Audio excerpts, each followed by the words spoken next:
ಹಿರಿಯ ವಕೀಲರನ್ನ ಭೇಟಿ ಮಾಡ್ತಾ ಇದ್ದಾರೆ ಎಚ್.ಡಿ. ರೇವಣ್ಣ. ಬೆಂಗಳೂರಿನ ಬನಶಂಕರಿಯಲ್ಲಿ ವಕೀಲರೊಂದಿಗೆ ಅವರು ಚರ್ಚೆಯನ್ನ ನಡೆಸ್ತಾ ಇದ್ದಾರೆ. ಅಂದ್ರೆ ತಮ್ಮ ವಿಚಾರವಾಗಿ ಅವರು ಕಾನೂನು ಹೋರಾಟವನ್ನು ನಡೆಸಬೇಕಾಗಿದೆ. ಅಟ್ ದ ಸೇಮ್ ಟೈಮ್ ಪುತ್ರನ ವಿಚಾರವಾಗಿನೂ ಕೂಡ ಕಾನೂನು ಸಮರ ಬಹಳ ದೊಡ್ಡ ಮಟ್ಟದಲ್ಲಿ ಅವರು ನಡೆಸಬೇಕಾಗಿದೆ. ಹೀಗಾಗಿ ಸುಮಾರು ಅರ್ಧ ಗಂಟೆಗಳ ಕಾಲ ಮಾತುಕತೆ ನಡೆಸಿ ಆ ನಂತರದಲ್ಲಿ ಎಚ್.ಡಿ. ರೇವಣ್ಣ ತೆರಳಿದ್ರು ಅಲ್ಲಿಂದ ಅನ್ನುವಂಥದ್ದು ಗೊತ್ತಾಗ್ತಾ ಇದೆ. ವಕೀಲರೊಂದಿಗೆ ಚರ್ಚೆಯನ್ನ ನಡೆಸಿದ್ದಾರೆ. ಮುಂದಿನ ಕಾನೂನು ಹೋರಾಟದ ಬಗ್ಗೆ ಸಮಾಲೋಚನೆಯನ್ನ ಮಾಡಿದ್ದಾರೆ ಎಚ್.ಡಿ. ರೇವಣ್ಣ. ಇನ್ನು ಶೃಂಗೇರಿಯ ಶಾರದಾಂಬೆ ತಾಯಿಯ ದರ್ಶನವನ್ನ ಕೂಡ ಪಡೆಯೋರಿದ್ದಾರೆ ರೇವಣ್ಣ ಅವರು.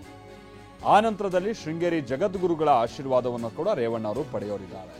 ಸಂಜೆ 4 ಗಂಟೆಯ ನಂತರ ಶೃಂಗೇರಿಗೆ ರೇವಣ್ಣ ಅವರು ತೆರಳುವಂತಹ ಸಾಧ್ಯತೆ ಇದೆ. ಈಗ ಆಲ್ರೆಡಿ ಶೃಂಗೇರಿ ಪುರೋಹಿತರ ಜೊತೆಗೆ ರೇವಣ್ಣ ಅವರು ಚರ್ಚಿಸಿದ್ದಾರೆ. ಚಿಕ್ಕಮಗಳೂರು ಜಿಲ್ಲೆಯ ಶೃಂಗೇರಿಯಲ್ಲಿರುವಂತಹ ಶಾರದಾಂಬಾ ದೇಗುಲಕ್ಕೆ ಅವರು ಬಹಳ ಹಿಂದೆಯಿಂದನೂ ಕೂಡ ನಡ್ಕೊಂಡು ಬರ್ತಾ ಇದೆ ಅವ್ರ ಕುಟುಂಬ.